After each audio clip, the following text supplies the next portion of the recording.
This is your Day X World War III update. I have some good news and some bad news. The good news is that 90% of our destinies are shaped by the choices that we make in our everyday lives and have nothing to do, well, maybe 10% to do with the nefarious machinations of oligarchs and politicians from afar. That means that you need to stop being a bitch and stop worrying about who's in control and who isn't, and just focus on your everyday life.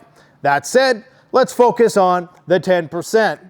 Now, here's what's about to happen. In the next 4 years, Trump will be the scapegoat for all the calamity that's about to unfold, as is part of the role of the POTUS, to be the fall guy.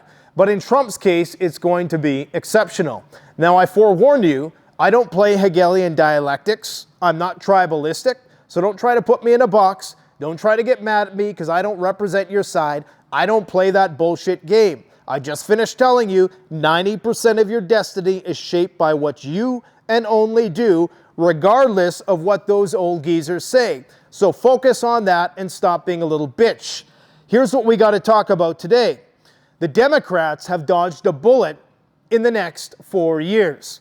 We have a war with Iran, which is now confirmed thanks to the placement into several positions in the Trump administration by Iranian hawks. We have the war with Russia and Ukraine, which is only going to intensify. We have to, of course, talk about the fake news that was circulated over the weekend about a phone call that didn't happen between Donald Trump and Vladimir Putin, where they entertained possible solutions to the conflict that we'll expound upon today. We have, of course, the seeds for the war in the East, the biggest war of them all, the war with China, which will likely come to a head towards the end of Trump's term. We have what appears to be a possible species jump of avian influenza, as it is now spreading endemically throughout animal populations in North America, and it's only a matter of time before the next pandemic presents itself. I would not be surprised if it just so incidentally happened on Trump's watch. And indeed, we have the impending collapse of the financial markets, which has now been reinvigorated and revitalized once again by some investment firms who decided to pump up Bitcoin to all-time highs. Of course, this leads to unbridled greed and fear of missing out in the retail investor, who unfortunately will be sheared once again and left holding the bag. And of course, Donald Trump and his entourage are promoting Bitcoin for reasons that I can't quite understand. His coterie of technocrats are promoting this virtual vaporware nothing over gold and precious metals, which is what you think a revolutionary president would do. But hey, maybe he just doesn't know how to use the remote control and hasn't figured out cryptocurrency yet. At least that's the argument I've heard. Regardless, 90% of our destiny is in our control. Now, everybody's panicking because gold has consolidated down at the $2,600 level. Don't be concerned about this. All this is a temporary FOMO, which is completely unsustainable. These markets cannot sustain these levels of record-setting overvaluations for much longer. Now, granted, what is that old saying? Never underestimate the power of crazy when it comes to the markets, or something to that effect. What is the exact saying again by, was it Warren Buffett? The market's ability to remain irrational is longer than your ability to remain solvent, or something to that effect. So this could go on for a long, long time, but it has to pop because we're already in red level record territories. So we know that's going to crash. We know that there's going to be all kinds of weather aberrations across the next 4 years. In fact, it was just 15 degrees here the other day, which is unheard of for this time of year. And I presume that this weather is going to continue, and quite frankly, I ain't gonna argue. But what that means is that there's a shitstorm coming down the pike, and guess who's gonna be there to be the fall guy? It's gonna be Donald Trump. And of course, the saviors will return in 2028, the Democrats, to claim that they're gonna be the ones to clean up the mess. So right now, you have the House that has been won by the Republicans. They got the Senate, they got the Supreme Court, and the executive branch. So it's going to be all on them. And all the blame is going to be smack dab on them when all this shit unfolds. Now, here's the details of the news today. Marco Rubio has been appointed to Secretary of State. This is not 100% confirmed, but it looks 90% for the Trump administration. He is a Iran hawk, which means that the war with Iran, which is currently all the foundation for that is currently being set, is definitely destined to take off in a bad way. We have UN ambassador, a neoconservative and purported Zionist, Elise Stefanik, who is going to be representing Marco Rubio's perspective at the UN, who has been given the placement of UN ambassador once again. Stefanik wrote that the U.S. was ready for a return to maximum pressure against Iran. This coincides with some placements in Israel. Isn't that coincidental that on election day, Netanyahu put somebody into power that is willing to do pretty much whatever Netanyahu wants, as short-sighted as it might be when it comes to Iran? The new defense minister in Israel, Katz, stated today that there will be no ceasefire in Lebanon, and that there soon will be an end to the Iranian nuclear threat, signaling that Israel may in fact go through with what has been floated as a preemptive strike against Iranian nuclear facilities or military facilities. How they're going to pull this off, nobody knows. But this is what is being circulated. Now, it very well could be that the Israelis are trying to provoke and expedite and accelerate the Iranian response that they've been anticipating for some time, so to give the United States a reason to enter into the conflict on the side of Israel. Of course, until that happens, there may not be the sufficient casus belli to bring us to war with Iran. So Israel, in making these threats of a preemptive strike against Iran, compels Iran to act sooner, because either they use it or lose it. If they wait too long, there's a risk that Israel could potentially inflict damage, which would limit their ability to do a major retaliatory strike. So what we have right now is Iran currently testing numerous ballistic missile systems in the last few days. Prior to the most recent operation, True Promise 2, they did 13 of these ballistic missile tests. In recent days, there have been numerous sightings throughout Iran that appear to be testing of ballistic missiles, signaling that they are indeed preparing for what is expected to be an inevitable response. That is, of course, a response to Israel killing 4 soldiers and alleging to have destroyed numerous missile defense systems, although there is no satellite proof of that very thing.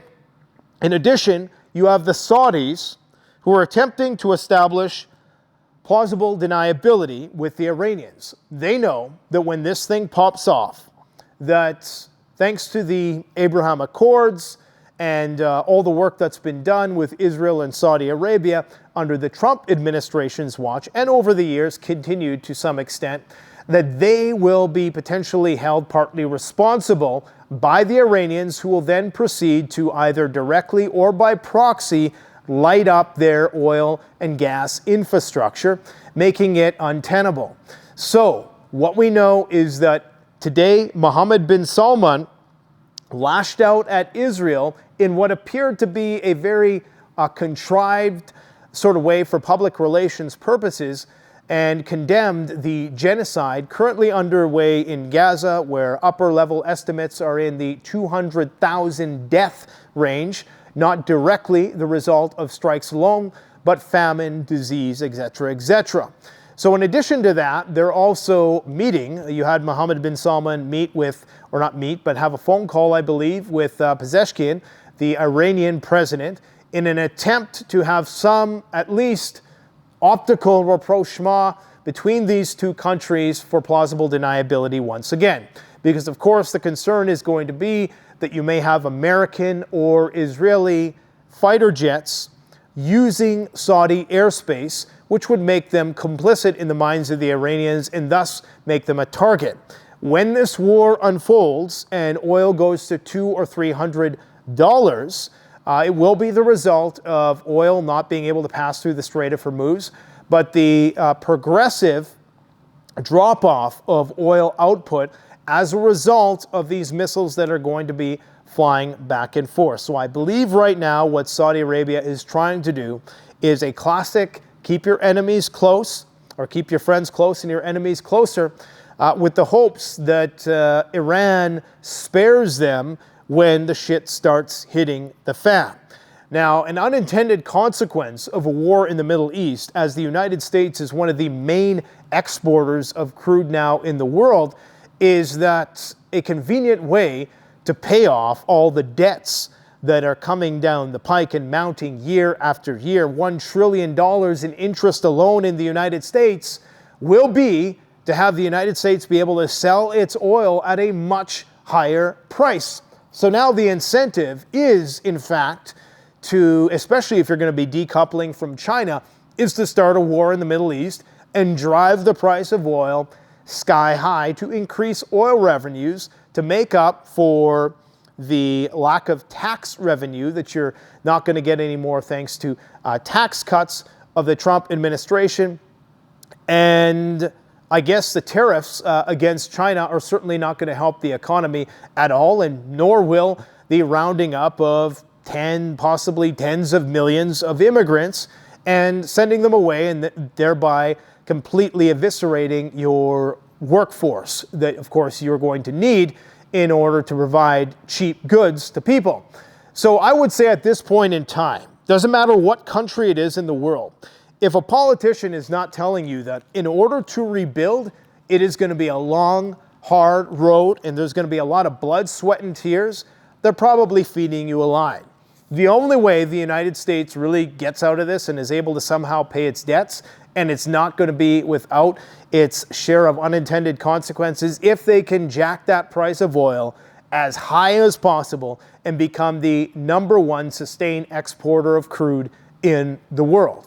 And this, of course, could have a potential detrimental effect against the main adversary in play, which is, of course, China. But there's all kinds of details, devilish details, to try to tease out with that, because the Russians could potentially give the Chinese a deal. This, of course, would push the Chinese closer to the Russians and the whole axis of resistance, the global axis of resistance, and thus reduce the peace dividend, cause rapid militarization, which is what we're going to see under Trump anyways, because indeed he is likely going to reinvigorate the military that has been largely emasculated in the West thanks to a lot of woke politics. So it's very likely that you need somebody like a Trump to come back and remobilize the U.S. military. And what better way to do that than to start a war in Iran, which is probably what Marco Rubio and Stefanik and whoever else is put in as defense minister is going to inevitably do. Okay, so that is what is essentially going on there. There's been a cyber war raging between Iran and Israel for the last week, although this is ongoing. Most notably, there were banking issues throughout Israel in the last few days. People reporting that their credit cards were being double charged, and other small yet, certainly impactful things that are affecting the financial situation there in Israel. People's ability to access goods. Always have cash on hand. That's going to be one of the biggest things. Okay, before people recognize gold and silver, long after the shit hits the fan, people are still trained, they're hardwired to accept cash. And if it's any what we've seen down in North Carolina, I was watching some videos, they said that was one of the most important things, is to have cash, as well as a lot of the other standard preparedness things that we as preppers do. Okay, now, what's going on in Ukraine and Russia? There was some fake news circulating that Vladimir Putin and Donald Trump met. Well, they did not meet, but they spoke on the phone with the blessing of Volodymyr Zelensky and were discussing a prospective peace plan which would see NATO troops policing an 1,800-kilometer or mile front in between a buffer zone, a demilitarized zone between Ukraine and Russia, which would effectively make Ukraine a de facto NATO state, which is why something like this would never work. But this was all a lie, okay? This was a story put out by the Washington Post. It was even echoed, in fact, on Russian media. But Dmitry Peskov, the spokesperson for Vladimir Putin, came out today and basically debunked the whole thing. Said the conversation never happened. Let's not forget that there is no ambassador inside Russia. And there are numerous reasons why people should not be so naive as to think that Trump is going to be able to end this conflict. Never mind 24 hours, 24 months, to be brutally honest, because it seems like an untenable situation. It seems as though the only way that the war is going to end is if somebody wins. Russia will not accept a demilitarized zone enforced by NATO so that Ukraine can rearm and come back at it again and continue to engage in asymmetrical violence, hybrid warfare against the annexed territories that Russia acquires. It's just something that is an impossibility. Russia has to end the war on their terms, unfortunately, and this is not something that many of the NAFO crowd is going to like to hear. The only real hope for democratic escalation of this conflict at this point is rumors being floated that Keir Starmer and Emmanuel Macron are about to pressure Joe Biden into permitting long-range deep strikes into Russia before the end of his term. Now, this is very possible if they wanted to ensure that the conflict was aggravated before their exit. They might do something crazy like that in order to provoke the Russians into some last-minute brash response. But I don't think that's going to work necessarily. It appears as though, and this is going to seem strange, but both the Russians and the Americans have a vested interest in stirring shit up in the Middle East because both of their economies are going to be very dependent on the price of oil. So there may be a possibility that Starmer and Macron can convince Biden to allow these deep strikes, whatever remains of Biden, the guy stumbling across a beach who can barely walk, who some people are now saying they should put in Kamala before he leaves so that can be part of his legacy, basically handing it off to the first female president, if only for a month or so. Regardless, whether it happens or not is irrelevant because Ukraine is currently in the process of firing massive rounds of drones into Moscow. In fact, the other day they fired 82 drones into Moscow, 84 in fact. The Russians claim they were all shot down, but I would never take their word for anything. After that massive mushroom cloud that we seen at the ammunition depot 2 months ago when the Russians just said it was falling debris. I never believe anything that the Russians say ever again, much alike I would never believe anything the West says. Let's face it, the history is written by the winners, okay? So what we know about history is probably 90% bullshit if we're the ones who wrote it. We also have some more strikes in the Bryansk region against ammunition depots. So the deep strikes into Russia continue. Regardless of all this talk about Trump about to make peace, they'll do what is optically necessary, but in the back end, things are just going to continue to get worse, much like what happened with Kim Jong-un. And I always come back to this example. In 2017 or whatever it was, when Trump met with Kim Jong-un, after that, Kim Jong-un started to stockpile nuclear weapons at a breakneck pace. They started doing all kinds of missile tests and satellite launches. To this day, it continues to escalate. So Trump will do whatever he does for optics, but nothing is going to change. And I don't speak to that from a tribalistic sort of way. I could care less who the president is because 90% of my destiny is determined by what I do, not by what some old geezer does far away. Okay, so don't take it personally if I criticize Trump. Some of you guys are way too sensitive in either direction. You'd be amazed. Go down and count how many people think I'm a left-wing grifter or a right-wing grifter. It probably cancels itself out. The fact is I see right through politics, okay? And that is just, politics is for the birds, man. It's for the plebes. So stop concerning yourself with that shit and just focus on your own life. And in response to that, the Russians fired 145 Shahed drones into Ukraine. So, and I think they had 8 Tu-95 bombers in the air today. I'm not sure what kind of damage they did. So this war is showing no signs of slowing down just because Trump is in office. If anything, there is a very high risk that it escalates immensely prior to Trump taking office. And if you wanted some false flag attack, now is the time to do it, to lock in whatever you think you're going to need for the next 4 years.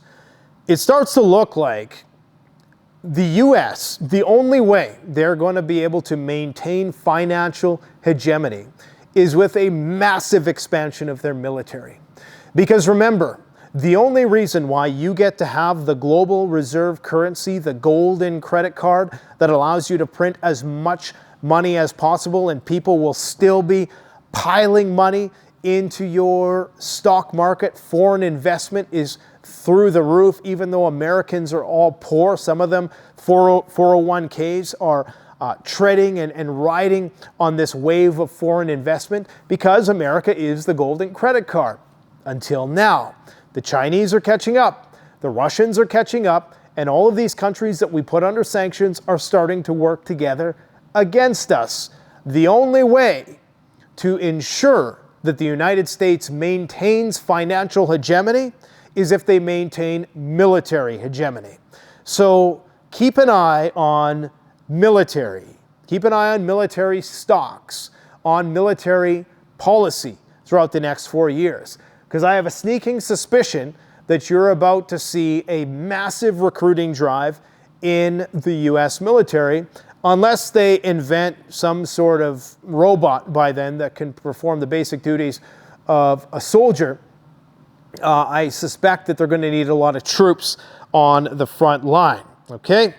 So, where should we go next? We talked about the plan that would essentially have Ukraine be a de facto NATO member, which will never happen, which will never be approved by Vladimir Putin.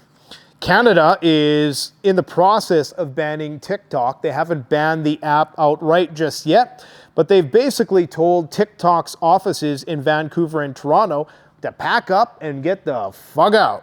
Now, I've long since said that if you are a closed society like China, it is unfair, and this is not xenophobia, this is just a fact. If China is not allowing us to have some sort of window into their culture and some way to influence their culture, why would we allow them to have control of the algorithm, which is warping the minds of our youth? And let's face it, adults. There's a lot of adults who use the service.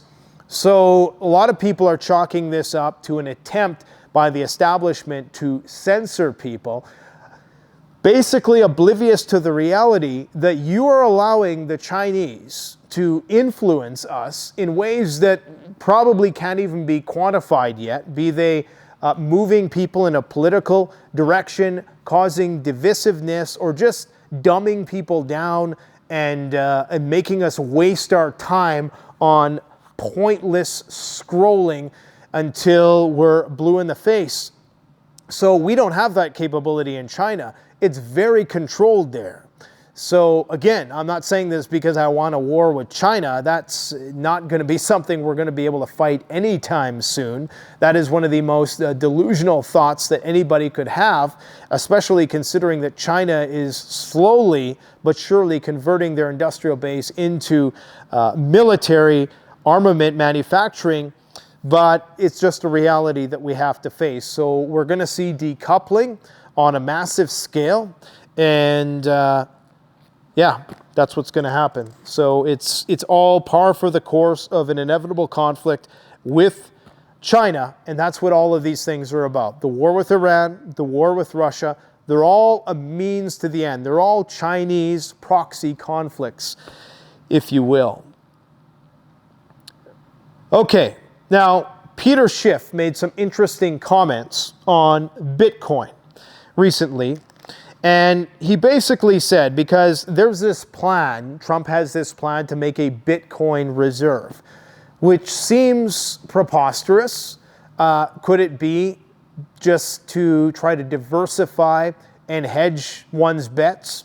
Okay, fair enough. We still don't know the origins of where Bitcoin came from. It still seems like a diversionary tactic away from precious metals, because the real money, the old money, knows what's truly intrinsically valued by the better part of the planet, and it is gold and silver, primarily gold. Okay, long after Bitcoin is gone and when nuclear war, the dust settles, people are going to be seeking gold, not Bitcoin. Of course, assuming there's something to buy with the gold. But there's a reason why the Federal Reserve has 8,000 tons of this stuff, and they're so quiet about promoting it. And you don't hear Trump promoting it, even though the Chinese and the Russians are buying it at record levels, and not just governments, but actual citizens there, okay?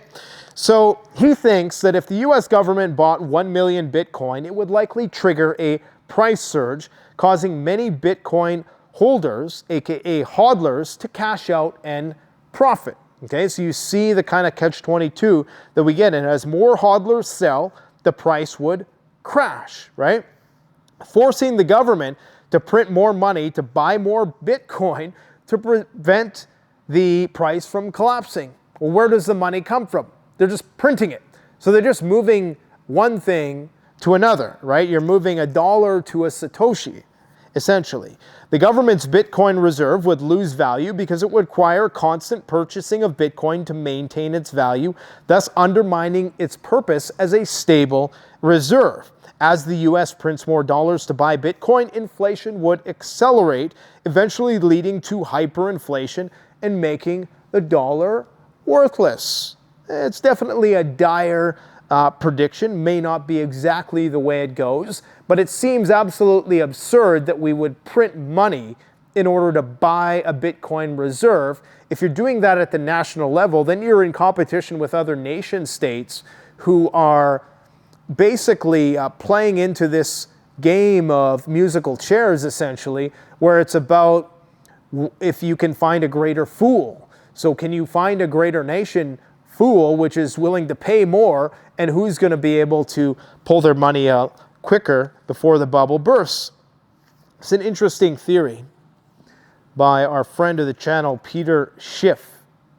Vladimir Putin made a comment recently in a conference that he was in. He said the United States cashed in $12 trillion out of thin air over the past 10 years simply because the US dollar is the global currency.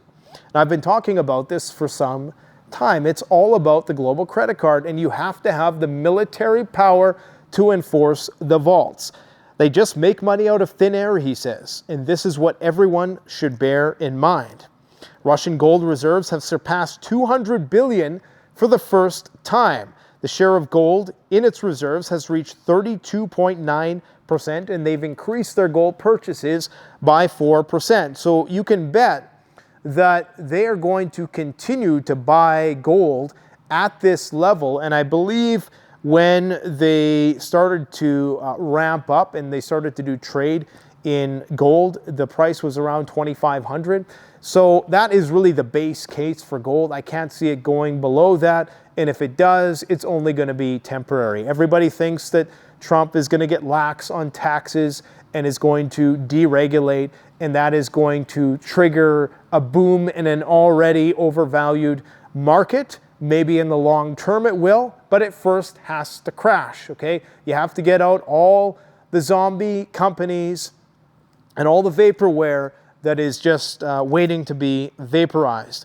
In addition to that, you have Moscow and Tehran starting to harmonize. They now have officially finalized the pairing of their national payment systems. So this coincides with their strategic arms agreement, or their strategic military partnership, which will see increased collaboration and coordination of their activities, their military activities. Canada has reported their first case of bird flu. First case of human bird flu was detected in a teenager, and I believe they're currently hospitalized. Now, I'm not sure if that's for quarantine purposes. They're saying that this was a bird-to-human transmission. However, this is becoming increasingly commonplace because of the ubiquity of it all and the prevalence of it in animal populations. More concerning is that it recently was discovered in pigs.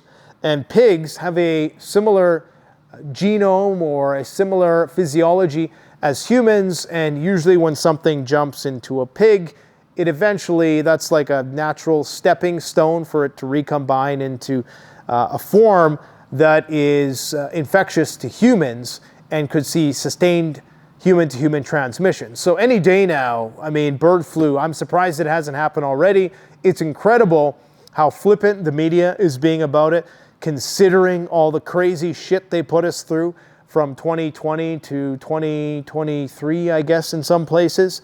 It's incredible how lackadaisical they are about this issue, considering this has the potential to have a much higher fatality rate, even if it is largely diluted by the time it gets here, which it appears to be. A lot of people who are symptomatic with these newer strains of bird flu, some of them are, they're not even hospitalized.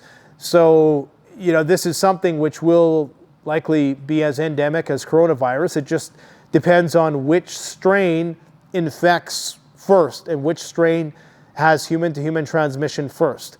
I suspect the death rate will be much higher than COVID when it does go down. So I think it's going to be interesting to see that happen on Trump's watch. And as a lot of the powers are returned to the state, what that's going to look like in terms of compliance with pandemic orders, because eventually a real pandemic is going to come.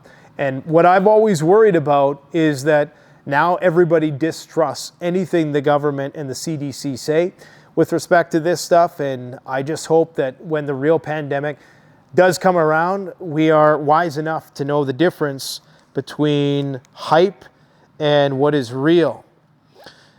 Okay, I think that's all I have to talk about today, my friends. We are going to pick it up tomorrow. I'm pretty much 100% now in terms of my health. So everything is starting to become very clear. But I do believe that right now we're in a period of political purgatory of sorts. We don't know where this is going to go. We can hope that it's going to do well. And let me just say something. I actually think, and this is not going to be something that a lot of people agree with, because of course I have a significant audience of leftist viewers as well. But I think Trump means well. I actually do think the way he speaks so extemporaneously for hours on end and goes on these podcasts like a person who has nothing to hide, even though I don't agree with everything he says, I do believe, for the most part, that he is giving us his real self. Do I think that he's going to be able to plug holes in a sinking ship? Absolutely not. Okay, and that is my honest to God understanding of the situation. I think Trump, for better or for worse, is an honest person for the most part. It really is a situation of who's he going to get played by, and if he is promoting Bitcoin and not telling people to buy precious metals, that's a sign. That's a sign. It's only one thing I know, but I think that unfortunately he's going to be the fall guy. And look, if you know that collapse is coming and you're smart, these elites are not stupid people. Okay, you can say whatever you want about the politicians and the front men. The people running the show are absolutely not stupid. If you know a revolution is coming, if you know a collapse is coming, you want to get ahead of that, okay? And so you give the people what they want. I believe this was a quote in the movie The Running Man. Killian, at the end of the movie, he's like, Ben, you know, we just give the people what they want to see, right? And the same thing is with controlled opposition. They're going to give you the heroes that you need to get you through life, knowing full well that 90% of the destiny that unfolds in your life is the result solely of what you and only you do. So don't get too hung up on this political shit. Just keep on loving life, keep on prepping to become more self-sufficient, because the shit is still gonna hit the fan. The level of complacency and how easily subdued people are by the Trump play is unnerving to me, because I know there's a rug pull coming. There's a rug pull coming, if only an economic one, which will ruin a lot of people, okay, if you're not prepared for it. If you think that it's game over and it's time to just, you know, get back into the casino, I would encourage just a little bit of reticence and reservation, because I think that things are going to get much, much worse before they get any better. And the only thing I would really criticize Trump for is not leveling with people about that more. Understanding that it's going to get a lot worse before it gets better. If you want to bring back jobs to the United States, you're going to have to pay people more. If you want to kick out all your low-income workers, you're going to have to pay people more. If you want to put tariffs on China and incite one of the biggest wars humanity will ever see, you've got to get ready to pay a shitload more for products, okay? So I honestly think that if there's stuff that you want to get that isn't made here, which is pretty much 90% of shit, get it before Trump takes office. Because if he follows through with these threats of tariffs, which he'll have to in order to make up for the lack of tax revenues, then it's going to start a massive tariff war, and everything is going to get more expensive, okay? Now, I have a lot of other thoughts on that, but I'm going to end the video there. I would encourage you to go check out some of the videos we released over the weekend. We talked about the new solar system we installed. We're going to be releasing a follow-up video, which is going to break down all of the technical details of the system.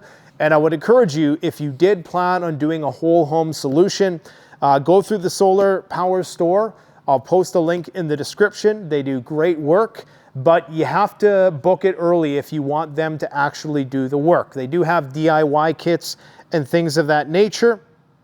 And let me see, I just got a message here. Iran today is more exposed than ever. Yeah, so they're getting ready to go for Iran. Just more confirmation of that. Book it now if you want to get it done.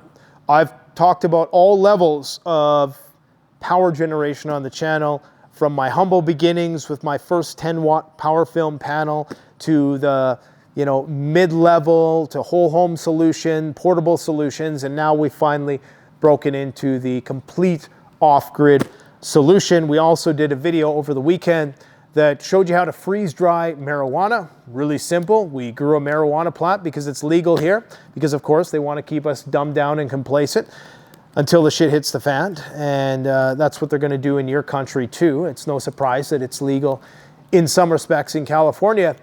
But we show you the medicinal uses for that, because there is a lot of medicinal uses. So if you can, just get a few seeds, because if there's no more pharmaceuticals coming in from India and China, and you don't have your Jace case and all your Jace medical medicine that we've promoted on the channel before, then you're going to have to find more natural remedies in order to deal with these situations. And that, of course, is very taboo.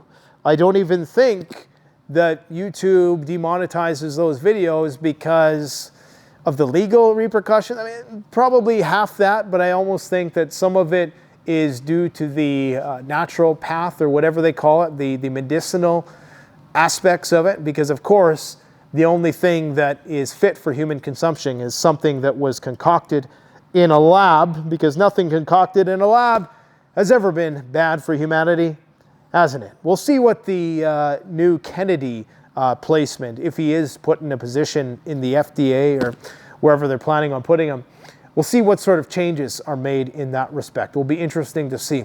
Thanks for watching, my friends. Go check out those videos. Canadian Prepper out.